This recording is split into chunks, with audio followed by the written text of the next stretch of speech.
गुरुजन व माझ्या बाल मित्रांनो, गुरुपौर्णिमेच्या सर्वांना हार्दिक शुभेच्छा.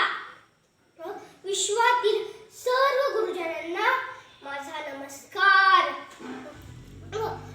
आपले गुरु आपल्याला आदर्श व्यक्ती म्हणून जगायला शिकवतात.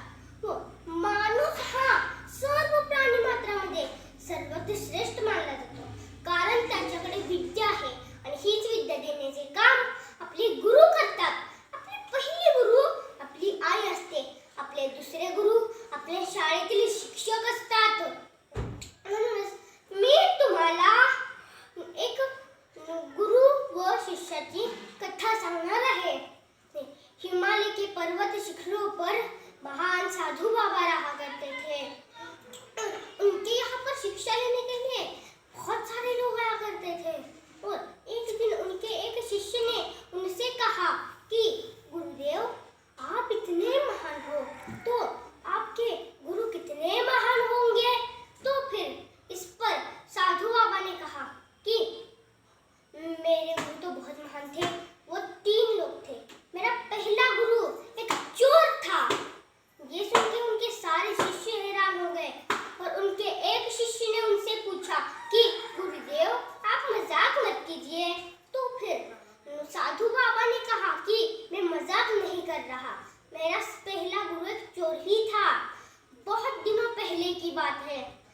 मैं किसी गांव में जा रहा था और बहुत अंधेरा होने के कारण मैंने वहीं रुकने का फैसला किया. और मैंने देखा कि एक आदमी जो किसी दीवार में सुरंग बनाने की कोशिश कर रहा है. तो मैंने उससे कहा कि भाई साहब, मुझे आज रात यहाँ पर सोने के लिए जगह मिल सकती है? तो फिर उसने कहा कि हाँ, जरूर मिल सकती है, मगर उससे पहले ये जान लीजिए कि मैं एक चोर हूँ. तो फिर साधु बाबा ने कहा कि मुझे उससे कोई फर्क नहीं पड़ता क्योंकि मैं एक सन्यासी हूँ. तो फिर चोर ने कहा कि अब चलिए मेरे घर मेरे साथ. और वो साधु बाबा उसके साथ कुछ दिनों तक रुक गए. उन्होंने देखा कि वो जो चोर है वो हमेशा खुश रहता है. जब वो चोरी करने में सफल होता है तब भी खुश रहता है, और असफल होता है तब भी खुश रहता है. और मैंने उस चोर से सीखा कि हमें हमारी जिंदगी में हमेशा खुश रहना चाहिए. और मेरा दूसरा गुरु था एक कुत्ता.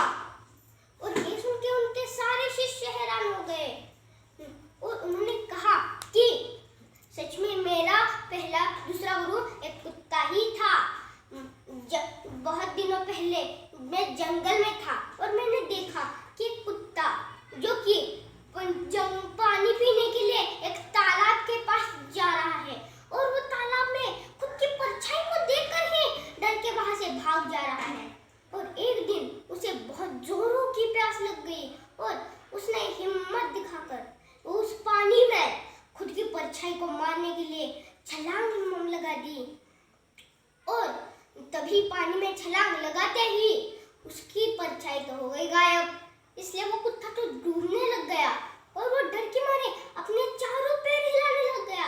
और उसकी वजह से वो कुत्ता तैरने लगा और वो ऐसे ही तैरते तैरते उस तालाब के दूसरे किनारे पर पहुंच गया. और मैंने उस कुत्ते से सीखा कि कभी नहीं डरना चाहिए, अपने डर का सामना करना चाहिए, क्योंकि डर के आगे जीत है.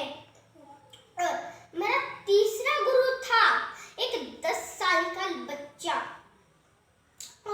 बहुत दिनों पहले मैं एक रास्ते से जा रहा था और तभी मैंने देखा कि एक 10 साल का बच्चा जो कि हाथ में दिया लेकर चल रहा है. मैंने उस बच्चे की परीक्षा लेने की सोची और मैंने उससे पूछा कि तुम्हारे दिए में जो रोशनी आ रही है, वो दिए से रोशनी कहाँ से आ रही है? तभी उस लड़के ने उस दिए को बुझा दिया और उसने कहा कि ये रोशनी अब जहाँ पर चली गई वहीं से तो आई थी. और मैंने उस बच्चे को प्रणाम किया और उस बच्चे से मुझे सीख मिली कि हम जवाब हमें विश्व में नहीं मिलते, मगर वो जवाब हमारे पास ही होते हैं। सिर्फ हमें दिमाग लगाकर उन सवालों को सुलझाना चाहिए। और ऐसे महान गुरुओं को मेरा प्रणाम।